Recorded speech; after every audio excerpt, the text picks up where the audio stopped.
Fullmetal Alchemist es considerado como una de las mejores obras del género Neketsu, o shonen de peleas, como le dicen los chavos.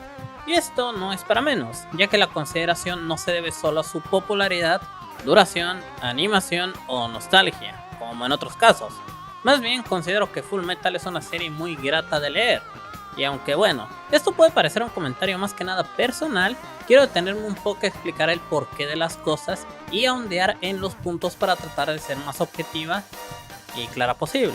Y es que, con grato, me refiero a que la serie suele ser bastante completa y cerrada, sin fallas tan grandes, pero muy sobresaliente en otras. Así que bueno, en esta ocasión vamos a dar un repaso por la obra, pero hay que dejar en claro de qué hablaremos y de qué no. Esto porque está el manga, la adaptación del 2003, que es en su gran parte original, y la versión Brotherhood. Y aquí vamos a hablar de esta última. Sí vamos a mencionar algunos cambios mínimos con el manga, pero de la versión de 2003 no, ya que, bueno, la verdad no la he visto.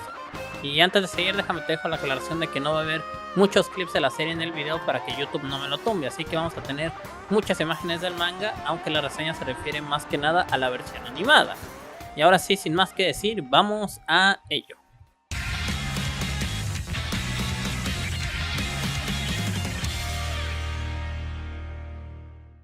Primero vamos a los sin spoilers. La serie nos presenta como un protagonista a los hermanos Elric, un par de alquimistas muy peculiares, pues Ed, el principal protagonista, no tiene el brazo derecho ni la pierna izquierda, mientras que Alphonse no tiene un cuerpo. Más bien es un alma que está atada a una armadura, y la misión principal de estos es volver a ser como eran antes. Pero ahora bien, ¿por qué están así? Aquí vamos a empezar en forma y mencionar algo que se suele malentender mucho, y eso es el sistema de poder. Así que vamos a dar una primera explicación de las bases y más adelante vamos a seguir a fondo con el tema. En este mundo, la alquimia puede ser usada libremente, pero ¿qué es la alquimia en sí? Pues bueno, esto es sencillamente el intercambio de una cosa por otra, siendo que si tienes algo puedes convertirla en otra cosa, pero no es algo tan mágico o simple como parece, ya que los alquimistas tienen que tener conocimiento exacto de los elementos que componen lo que quiere cambiar, para así llegar a ese elemento que desean, teniendo una clara limitante con ello, pero también un rango de uso muy amplio. Además, que dicho esto, pues se entiende por qué hay alquimistas que deciden especializarse en ciertas cosas, a pesar de que todo realmente se limita a conocimiento teórico, o bueno, mayormente así. Aunque en fin, la alquimia en este mundo tiene sus propias reglas y tabús, porque si bien se dice que un alquimista no debe sacar provecho de la sociedad, por ejemplo convirtiendo cosas en oro, estas son reglas impuestas por el hombre. Sin embargo, un tabú es algo impuesto por la propia alquimia, y este viene a ser la transmutación humana. Pues cuando una persona muere, esto debe ser definitivo, y un alquimista no debe jugar a ser Dios dando vida. Y esto es prácticamente lo que le pasó a los hermanos Elric, pues al morir su madre, a pesar de saber que estaba prohibido, trataron de traerla de vuelta usando alquimia. Sin embargo, al ser un tabú, cuando pasa esto, quien lo rompe llega frente a la verdad, un ser divino, el cual debido a lo que has hecho tomará algo de ti, haciendo un intercambio equivalente, pero no te da lo que querías, te da lo que sacaste, como un cuerpo extraño, pero te quita algo ligado directamente con tus deseos. Y aquí hay que dejar la nota, pero esto de que te quita algo relacionado a tus deseos o metas, no se dice directamente sino hasta por el final de la serie. Pero pues la verdad es algo bastante obvio, así que no hay queja. La verdad, al ser un ser divino, te muestra pues ahora sí que en la verdad, dándote un conocimiento superior y haciéndote más hábil en el uso de la alquimia. Lo cual podríamos decir que si bien es un bufeo para los alquimistas, pero pues realmente solo es practicidad. Porque tampoco es que los vatos no se les partan el hocico cada 2x3, ¿no? Ahora, entendiendo y hablando ya de lo más general de la serie, vamos a pasar a justificar por qué lo estoy llamando completo. Pero pues primero vamos a dividir la serie en dos, abarcando la primera parte desde el capítulo 1 hasta donde se topan directamente con Padre, o sea el cara a cara. Dicho esto, vamos a hablar de la primera parte en forma.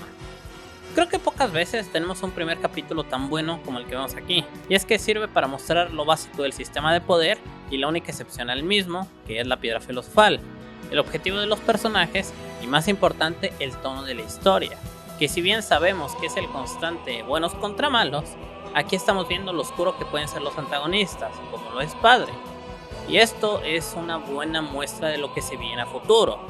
Ahora bien, en este mismo grupo de primeros episodios tenemos algo muy curioso, y es que no pasamos tanto tiempo conociendo solo a dos protagonistas, ni pasamos conociendo personajes por capítulo. Más bien la serie se las arregla para presentar a demasiado cast de golpe, lo cual es realmente favorable para este tipo de historia. Y es que bueno, cuando conoces a los homúnculos, primero te presentan a Lujuria y Gula, para poco después presentarte a Envidia. Entonces, por matemáticas simples, son los 7 pecados capitales, y ya sabes que faltan 4, y tienes una posibilidad enorme de que tengan un líder externo. Entonces, cuando muchísimo más adelante la serie te presenta personajes como Pereza, pues sabes que ya no es algo que sale de la nada. Además de esto, saber desde el primer momento que ellos tienen el control sobre lo único que puede romper el sistema de poder, pues ya te da una idea de que no son poca cosa. Ahora, del bando protagónico, o los buenos pues, tenemos el fenómeno curioso de presentar chingos de personajes de golpe, porque bueno, no tienes un capítulo único para conocer a Roy Mustang, más bien en ese mismo momento conoces a su segunda y a sus 7 güeyes que siempre lo acompañan, para no mucho tiempo después presentarte al Führer y a otros tantos del ejército.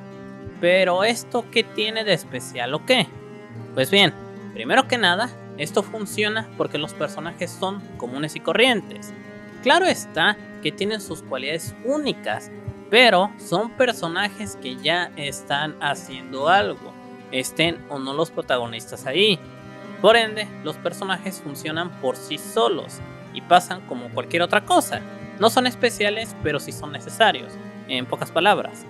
Y esto a lo mejor puede parecer una tontera, pero el hecho de agregar tanto cast y darle una característica de golpe ayuda a que todo comience a funcionar rápido y al ritmo para que este fluya mejor. Entonces, cuando llegan momentos importantes como el de la muerte de Hughes, pues al estar el personaje ahí desde el inicio y tener una característica importante, además de un objetivo que se contrapone con los homúnculos, pues ya te da un momento importante en poco tiempo y un motivo para seguir en la búsqueda, reforzando el propósito, algo que solo se lograría con un buen ritmo. Ahora, con esto también tenemos otra cosa, y es que algo que no había notado la primera vez que lo vi, pero que ahora sí pude hacerlo, es como el personaje que llega a mover todo es Scar. Scar es el asesino de alquimistas, el cual primero que nada viene de una guerra que involucra el pasado del ejército, trae consigo a un nuevo tipo de alquimia que expande el sistema de poder, es de manera indirecta una contraparte de los villanos, metiéndose de algún modo en sus planes, y además tiene una conexión directa con los protagonistas al ser el asesino de los padres de Winry, haciendo que Scar sea el primer elemento clave en muchas cosas, por lo cual sí es un personaje especial en toda regla, pero más que eso es un personaje que funciona para ir avanzando aún más rápido. Y si bien creo que esto puede traer sus problemas, en un inicio podremos hablar de lo conveniente que es, pero decir esto es un poco de doble filo, porque la historia en sí, al tener un pasado donde ya existieron un montón de acontecimientos, la existencia de Scar está más que justificada, y sería muy raro que no estuviera. Pero el hecho de hacer que tenga tanto plot armor en un inicio, o que desaparezca en muchas ocasiones, pues sí llega a notarse. Pero bien, la serie toma su forma y se profundiza mucho cuando entiendes que lo que pasó con los hermanos es algo aún más profundo y que viene a involucrar más cosas. Y esta primera parte es muy buena enfocándose en ello, más que nada con los movimientos de los homúnculos, algo que en teoría no debería existir. Seres humanos creados con alquimia pero que se mantienen en un estado de inmortalidad debido al uso de la piedra filosofal. Y hablando sobre cómo es que las cosas se profundizan, es bastante interesante cómo el misterio de la piedra se resuelve demasiado rápido, haciendo que sea algo que los hermanos no puedan usar. ¡Ay! ¿Eso qué, Pep? Siempre te quejas de que tengan las soluciones y no las ocupan. Ahora resulta que no. Bueno, aquí en Full Metal tenemos dos casos de esto, pero el segundo ahora lo vemos. En este caso, si bien teóricamente podrían ocupar la piedra para recuperar lo que perdieron, no es algo que quieran hacer. Y si bien sí considero un error que la solución no se ocupe cuando está ahí, aquí hay una barrera impuesta por los personajes, y no es un no porque no, más bien es un no, pero que se justifica con la convicción y construcción de personajes, a lo que alarga las cosas, pero que aun cuando la hubieran usado sin saber nada de ella, no podría resolver las mismas. Así que pues no hay tanto, y nada más para que quede claro, vamos a ir con un ejemplo similar. En Dragon Ball, más específico cuando Goku le pide a Krillin que deje vivir a Vegeta, si bien es algo que haría Goku, y esto lo podemos justificar con su construcción, también es algo que contradice al personaje, porque si bien para ese punto de la historia ya había hecho algo similar con Piccolo, ahí había más cosas que podían salir bien que mal, pero con Vegeta era un perder-perder, pero que la trama lo resuelve pues de otro modo. Ahora, en Full Metal Alchemist, si bien no usar la piedra puede ser algo justificado con la construcción, el no tener un cuerpo no es algo que pueda tener mayores consecuencias a su entorno. Y bien me podrá decir que con lo de Al, que tiene un alma que está siendo expulsada, esto sí podría ser considerado como un inconveniente real. Esto es bastante teórico, y si no vemos a Ed tomar esto como el mayor problema del mundo, pues es porque no lo es. Pero en fin, a medida que los bandos se van involucrando, estos tienen cada vez más roces, como Grid secuestrando a Al, Envy matando a Hughes, Luz en primera línea con los sacrificios. Esto hace que lleguemos a momentos clímax en extremo poderosos, como Roy Mustang asesinando a Luz, o en un momento donde indican lo de los sacrificios, y cómo hay personajes que son necesarios para algo mayor, mencionando la llamada Puerta de la Verdad. Y aquí es donde tal vez ya podría empezar a ponerle pero a las cosas, como el hecho de que Al y Ed sean personajes intocables, siendo su mayor antagonista Scar, el cual pues si bien ayuda a mantener todo en un constante estado de tensión, además que precisamente esto de ser intocable se vuelve un gran punto de apoyo para que puedan moverse y hacer más cosas, siendo que si bien podríamos tomar esto como un error argumental, honestamente no voy a tomarlo así, ya que es un elemento que la historia ocupa y aprovecha para seguir avanzando. Además que estos puntos de la historia aún no sabes por qué son necesarios y se puede jugar mucho con la ambigüedad de la misma. Además que los personajes son bastante conscientes de ello y no andan por ahí preocupados por algo de que no deberían preocuparse. Con esto también sería necesario mostrar el avance que todos los personajes van experimentando, el cual a lo mejor no es tan obvio, ya que aquí no tenemos al típico personaje inmaduro o que no sabe nada de la vida experimentándola por primera vez, sino que tenemos a personajes que ya han vivido, ya tienen sus arrepentimientos, sus culpas y sus placeres en la vida. Sin embargo, el desarrollo se centra más en el enfoque del personaje hacia un nuevo objetivo, y aquellos que ya lo tienen solo van enfocándose más. Por ejemplo, Roy Mustang, cuyo propósito siempre ha sido llegar a la cima. Directamente esto no cambia, lo que cambia es el enfoque y pensamiento sobre la tragedia que enfrenta.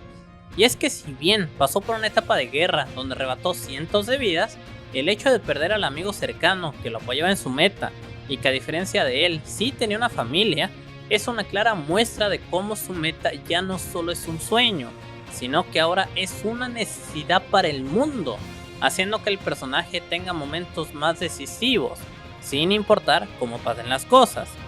En el caso de los hermanos es mucho más notorio. Por ejemplo, ya dije que no tenemos personajes inocentes, pero bien podremos hablar de Alphonse, que no es que sea alguien inocente per se, sino que es alguien noble, no confundir. Un personaje bueno que experimenta la maldad, pero cuyo camino cambia en cómo no solo obtener un cuerpo, sino en cómo hacer del mundo un lugar mejor, algo que se ve reflejado muchísimo en el final de la serie, cuando su camino no se detiene por esto. Con Ed el caso es distinto, ya que es el personaje que toma los problemas de frente, como si fuera la barrera entre Al y el mundo. Él toma las cosas que incluso de una manera más impulsiva, por decirlo así, pero a su vez es el más maduro en situaciones indispensables, algo que curiosamente se ve mucho en sus enfrentamientos contra Scar. En el primero, tratando de hacer un trato para que Al pueda escapar, y en el segundo interponiéndose entre Winry y Scar al saber que es el asesino de sus padres. Una decisión impulsiva, pero una decisión impulsiva menos destructiva para él. Además que claro, en todos los casos mencionados tenemos más que nada un desarrollo enfocado en la convicción. Aquí no tenemos mucho sobre un personaje decayendo, aquí es más de ir hacia adelante. Ahora, en esto también me gustaría recalcar lo bueno que es la manera de expandir el mundo, o más bien la manera de mostrarte lo que hay detrás de. Y es que si bien los homúnculos son algo que no deberían existir, y ya hablamos de los roces que pueden llegar a tener con el grupo protagónico, es interesante ver cómo mientras más se sabe, peor está la cosa. El punto de que hasta el Führer es un homúnculo. Y no voy a decir su nombre porque siempre lo digo mal. Pero en fin. Me gustaría definir esta primera parte como una buena construcción del mundo, una excelente manera de agregar el cast y un manejo espectacular para crear relaciones y tensiones entre ambos bandos, mostrando cómo todo funciona, pero también cómo todo se va saliendo de control solo por pequeñas cosas. Y esto la verdad me parece un gran acierto a este punto, porque en sí los homúnculos llegan a tener muchos errores, lo cual no los hace villanos imposibles de vencer. Así que bien, antes de pasar a esto hay que hablar de Van Hohenheim, el padre de los hermanos, nombre que tampoco sé pronunciar muy bien, por cierto, para que no te burles, quien brevemente aparece también, pero es presentado más que nada como un mal padre, el cual pues no es el típico arquetipo de dejar a los hijos por sus sueños, más bien es el padre que los deja para no encariñarse más, cosa que no le funciona. Sin embargo, pues esto tiene una razón más profunda, y es que el papá se conecta con el padre, villano principal, y si bien podremos hablar de cómo Van Hohenheim pudo quedarse en su casa y con esto arruinar indirectamente el plan de padre al no tener los sacrificios necesarios. Ay, Pep, ¿eso qué? Obviamente hubieran hecho otro. Bueno, ¿y por qué cuando le faltaba uno se esperó hasta el último momento para hacerlo? La cosa es que al final, así sea conveniente o no, como digo, es una manera de coincidir el problema. Además que no es como si los personajes de por sí fueran especiales, más bien ellos se ganan ese estatus por motivos propios, no al revés. De igual manera, algo que se nota en la serie es que se preocupó mucho por meter a los personajes que serían relevantes, a pesar de que al momento no fueran a hacerlo, como Salem, el hijo del Führer, que en realidad es Pride, Hohenheim, que no hace mucho pero que sirve para darle shock de quién es padre, Scar, que aparece y desaparece por ratos, y hasta en esto podríamos meter a los personajes de Shink, como Mei, que en un inicio no hace mucho, o Lao, que con su grupo sí llegan a ser relevantes, pero pasan desapercibidos para tomar más importancia en la segunda parte. Y realmente debo decir que se valora mucho esto, porque se ve que la autora se preocupó muchísimo por armar la historia desde el comienzo y hacerla sólida, con personajes que llegaran a tomar su relevancia, pero que castean las cosas para el futuro, tal y como lo es para las demás naciones, y pues demás cosas. Pero en fin, como ya te lo he dicho 3 veces, ahora sí vamos a pasar a la siguiente parte. Padre, al cual, y después de verlo nuevamente, creo que el personaje se puede definir muy bien en una frase: Padre es el villano que se derrotó solo. En la primera parte tenemos una trama muy centrada, misterios muy marcados, personajes ya encaminados. Sin embargo, cuando es el momento de toparse con el enemigo principal, las cosas comienzan a tener un aire, digamos, más flojo que antes. Y aquí me voy a detener con una simple pregunta: ¿por qué padre no detuvo a los hermanos Elric en el momento donde se los encontró? Y a ver, para esto el manga sí tiene una respuesta, y es algo que nos dice Pride cuando está encerrado con Alphonse. Porque son humanos. Lo cual en pocas palabras significa que padre tenía una fe enorme en que al hacer su desmadre ellos iban a llegar a salvarlo todo, porque pues son humanos, güey. Pero esto realmente justifica todo lo que viene para adelante. Algo que de por sí ya está siendo construido de gran manera era la llegada de padre, la relación de los homúnculos que no era enteramente hostil. Ya nos habían dejado saber que todo era un plan de alguien, que esa persona preparó el terreno, creó homúnculos, hizo las piedras, hizo demasiado. Incluso cuando estaba cerca de lo que quería para asegurar las cosas, encerró al Dr. Marco, además de imponerle una condición para no escapar. Es curioso pensar que lo encerró para evitar que se fuera, pero no tuvo una idea similar con los hermanos Elric o con Izumi o con Roy. Y es que si bien puedo entender que estaba dejando que los homúnculos hicieran todo, el hecho de darles tanta libertad al punto de tener que matar a Creed para que no estorbe, ya te deja ver que las cosas no andan del todo bien y que la mayoría de problemas que él tiene es por algo que se busca. Y esto no lo había escrito originalmente en el guión, pero me acabo de dar cuenta que se supone que él veía a los homúnculos como los defectos de la humanidad y aún así mandaba a su lado defectuoso a encargarse de los problemas. Qué grande el padre. Pero bueno, vamos a seguir ya. Haciendo medio inverosímil que él haya planeado tanto, siendo tan permisivo, inclusive después de derrotarlos, los deja ir con el Führer, el cual los vuelve a dejar ir. Pero pues, ¿para qué? ¿Cuál era la necesidad de hacer todo esto para divertirse? ¿O por qué dejarlos tener un plan en contra? La estrategia de encerrarlos ya era buena idea. Además que bueno, aquí si bien tenemos un marcado aire de tensión, en el sentido de que ahora el Führer toma las riendas y pues no es cualquier pendejo, lo cierto es que la expansión del mundo también perjudica las cosas, porque si bien los acorralan, es un acorralamiento muy artificial. ¿De qué sirve que les quites los hombres a Mustang si dejas que los hermanos se vayan? ¿De qué sirve vigilar tanto a una teniente cuando es la menos importante en todo esto? Ahora, el hecho de que los personajes saquen recursos como ir al norte y conocer a la hermana de Armstrong solo para que casualmente en ese momento del día un homúnculo ataque, pues ya no es tan orgánico como lo era antes. Además que no es como si se le fuese a dejar trabajar al homúnculo tranquilo si no estaban ellos. Más bien, no había nadie que ayudara a Pereza en ese momento y nadie en la base que estuviera enterado del plan, cuando bien debería estar alguien ahí, como el vato que llega y le pide a la teniente que lo regrese. Esto se vuelve demasiado conveniente en el momento, y la hermana queda como una manera de tapar un hueco, pues es un personaje que escala muy rápido y es fundamental para la batalla final, pero no por eso dejan de ponerse extrañas las cosas por acá. Y creo que más o menos podría decir lo mismo de Kimblee, pero eso lo vamos a ver más adelante. Sin embargo, y a pesar de lo flojo de esta parte, se me haría muy injusto considerarlo lo peor, más que nada porque todo venía de una manera excelente.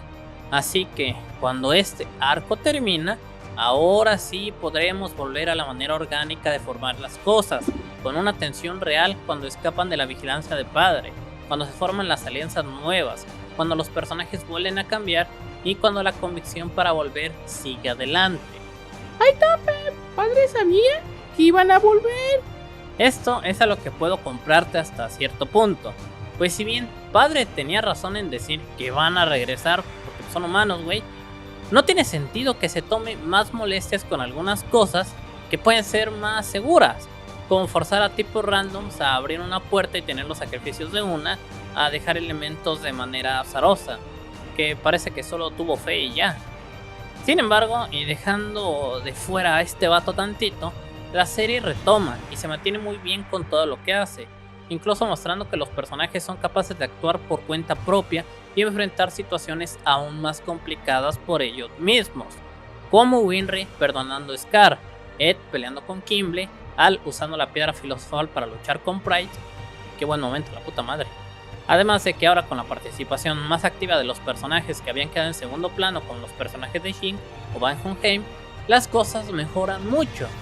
Igualmente, con esto y con el plan entendido, entran ahora sí que sí a lo que vendría a ser el final, que es una serie de planes para encargarse de los homúnculos, algo que directamente es muy ingenioso, pues a pesar de que los planes evidentemente no funcionan, sí desembocan en lo que deben, como Envidia siendo derrotada por Marco, pero volviendo solo para su pelea con Mustang, Pereza dejada al final para el fanservice con Armstrong, que por cierto tremendo coraje que le robaron la kill a Armstrong, ya ni siquiera necesitaba Izumi o a su marido, eso como que le quitó un punch a la pelea, pero en fin.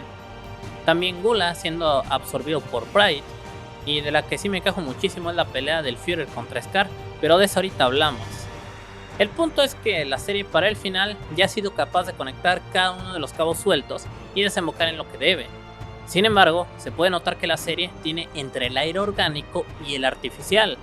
¿Y a qué me refiero con esto? Vamos a tomar como ejemplo a Ira. Obviamente no iba a morir en el accidente del tren, y de tenerlo claro que valía todas las pérdidas que tuvieron. Sin embargo, algo más allá del forzado, Esta es una pelea de guerreros sin nombre. Pep. No encuentro el sentido a que su muerte sea a manos de Scar, cuando bien teníamos más personajes que tomar ese rol tendría un mayor impacto, como el viejo sirviente de Lao, quien dio su vida contra él por su nieta, Lao y Grit, quienes tenían bastantes cuentas pendientes con él, o incluso Roy Mustang, en una pelea simbólica por el liderazgo del país. Que bueno, eso puede sonar bien épico en mi mente, pero a Aira no le tomó más que un segundo derrotar al vato ese. Pero igual si le iban a regalar la victoria a Scar, pues se lo hubieran podido haber regalado a Mustang también, ¿no? Mi punto aquí es que al final el personaje llegó a tal punto en el que fue derrotado por un destello de luz que le dio la oportunidad a Scar de matarlo.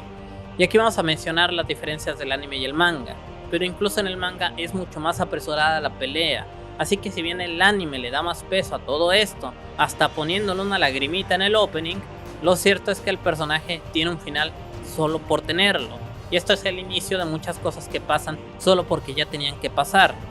Y otro ejemplo aquí es Sprite, quien si bien fue bastante nerfeado al pasar por la puerta, la manera en la que Ed lo derrota pues sí está bastante básica y ni siquiera me queda muy claro cómo lo hace. Al inicio pensé que se podría usar la debilidad de las piedras así como lo hizo Marco con Envy, pero aquí parece ser algo diferente, lo cual termina volviéndolo un niño. Sin embargo, esto parece más que nada ser la obra de lo que hay dentro de él, siendo que la kill es apoyada más que nada por Kimble, otro personaje que tuvo una muerte muy al pedo, porque Pride por alguna razón se lo come, que si bien se entiende, lo que no me queda claro es cómo puede seguir vivo dentro de él. Si bien menciona que es porque los lamentos son algo que él disfruta, es raro pensar que no haya más almas parecidas dentro de Pride, o tal vez la verdad le quitó la capacidad de retenerlas, o no lo sé. Sin embargo, pues para un homúnculo tan fuerte, su muerte también es algo que pasa porque tenía que pasar. Con Envy tengo un 50-50, porque si bien su fin termina de una manera muy simple, esta tiene un significado bastante interesante, el cual conecta mucho con otros puntos de padre, como el hecho de que Envy solo envidiaba a los humanos, o Codicia que solo codiciaba sus relaciones, o incluso Gula que tenía un apego por Luz, o Pride con cierto cariño con su madre al igual que Ira. Y con esto quiero decir que la muerte de Envy nos puede ayudar a entender un poco más de cuál es la principal motivación de padre o qué es lo que realmente le afecta, lo cual es la relación humana, un tema que bien podríamos conectar con él. Porque son humanos. Pero esto sí pasa un tanto desapercibido, o al menos eso parece. Y ahora sí, creo que es súper importante llegar a la súper famosa pelea final de la serie, la cual si bien también es considerada como una obra maestra, también puede ser lo contrario. Y es que bueno, a ver, vamos por partes. Padre realizó un círculo de transmutación gigante, abriendo la puerta y tomando el poder de Dios para él. Sin embargo, más allá de presumir unos momentos, no decide hacer nada contra sus enemigos. Entonces, Hohenheim revela que hay otro contracírculo, el cual se activa, descontrolando a Padre y haciendo que ya no pueda contener a Dios al 100%. Por ende, desde aquí la solución es fácil, atacar hasta que se le acabe la energía y Dios será liberado. Algo muy simple, ¿no? Pues bueno, aquí hay muchas cosas. Primero que nada, Padre se defiende mucho tiempo. O sea, decide quedarse parado gastando energía. Y si bien ataca, me parece medio torpe, porque solamente lo digo pues bien. Después de un rato, sube volando y comienza a quitarle la vida a varios soldados para hacerlos piedras filosofales, y así tener el poder para controlar a Dios, lo cual pues nos deja ver que realmente necesita de esto y se está quedando sin energía, para posteriormente proceder a sacar humanos de sí mismo, los cuales en teoría le están quitando el poder que busca recuperar. Además que acto seguido se lanza un super rayo destructor hacia todos, dejándolos casi acabados de no ser por Hohenheim. Pero, ¿por qué sacar cuerpos si necesita la energía? ¿Por qué hacer un pinche rayote enorme? Digo, puede volar. ¿Por qué no ir a otra ciudad, acabarla para recuperar el poder y luego volver si tantas ganas tenía de matarlos? ¿Por qué Padre tomaría esta decisión? ¿No es que acaso se desprendió de los errores que lo hacían humano? ¿No se supone que debería ser más eficiente aún? Es algo que la verdad no alcanzo a entender del todo. Después de esto, el plan funciona. Lo siguen atacando una y otra vez hasta que pierde el control. el cual por cierto también mata a Grid, aunque su muerte también es medio al pedo porque seguramente hubieran ganado sin eso. Así que nuevamente lo voy a denominar como algo que pasa porque tenía que pasar. Y bueno, acá vamos a mencionar otra diferencia entre el manga y el anime, ya que el anime sí cuenta con un error argumental por acá, pero el manga no lo tiene. Y ese es cuando Ed recupera el brazo, que si bien Al se sacrifica para ello y queda encerrado en la puerta, hay que recordar cuál es el estado del cuerpo de Al. Un cuerpo que no sirve para pelear debido a que está débil. Y en teoría el brazo de Edward debería estar igual. Que si bien me podrás decir que el caso es diferente, ya que el cuerpo de Ed se alimentaba y por ende el brazo tenía que mantenerse fuerte, lo cierto es que en el manga el brazo está débil, tan débil que apenas sirve para hacer la palmada, y todos los golpes son con el brazo izquierdo, con el cual Padre es derrotado. Pero en el anime no es igual, aquí el brazo funciona al 100 de su capacidad, y este es quien derrota a Padre. Entonces, ¿esto es o no es un error? Para esto me voy a basar en dos cosas. Lo primero es el manga, pues este nos da la respuesta y refuerza la escena de Al con el cuerpo, por ende ya se puede considerar un error. Y lo otro es una explicación que Al da del por qué Edward no ha estado creciendo, y es que está utilizando los recursos de su cuerpo para mantener vivo el cuerpo de Alphonse del otro lado de la puerta. Siendo así que no tiene sentido que si ese cuerpo está tan deteriorado, su brazo no lo esté. Así que sí lo voy a seguir considerando como si fuera un error. Y la verdad es que esta resolución con Padre me parece de lo más tonto. Porque pues al final solamente se quedó parado para ser derrotado. Y el plan solo funcionó porque Padre se quedó parado para ser derrotado.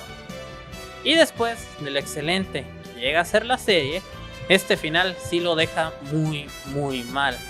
Que repito, no sería justo juzgar a toda la serie por esto, pero aún así es algo que no deja de estar muy bien. Pero en fin, en conclusión, quiero catalogar la serie de esta manera. Y vamos a hacerlo así con grafiquitos así bien chidos. Primero vamos a hablar del inicio y el encuentro con Padre, lo cual considero la parte más alta de la serie. La llegada al norte hasta el encuentro con Scar la considero una parte bastante baja. El secuestro de Winry hasta el final de la serie, bueno, hasta el comienzo del final, también lo considero una parte muy alta. Y el final, si bien no lo considero tan malo, sí lo considero malo.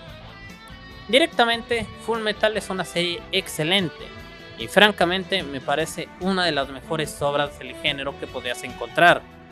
Sin embargo, no por eso se exime de puntos bajos, en donde no voy a decir que le dio flojera a la autora, pero se nota mucho que la obra llega a puntos difíciles en donde se debe sacrificar el buen camino para seguir por donde se quiere, además de un final no tan a ritmo como debería. Pero aún con todo es una serie con una excelente construcción del mundo, un sistema de poder muy sólido, así como su cast, y una manera muy orgánica de manejar sus problemas, siendo que esta obra, por si no la has visto y aún así te aventaste todo el video, pues recomendable. Directamente, esta es una obra increíble que pocas veces se pueden repetir y ha sido un gusto poder hablar sobre ella. Y ya que andamos por acá, si te interesaría apoyar al canal, no olvides que tengo un Ko-fi para recibir esos pesos que a ti te sobran en el pantalón. Pero ahí si no quieres o no puedes, también tengo redes sociales por donde el seguirme también me ayuda bastante.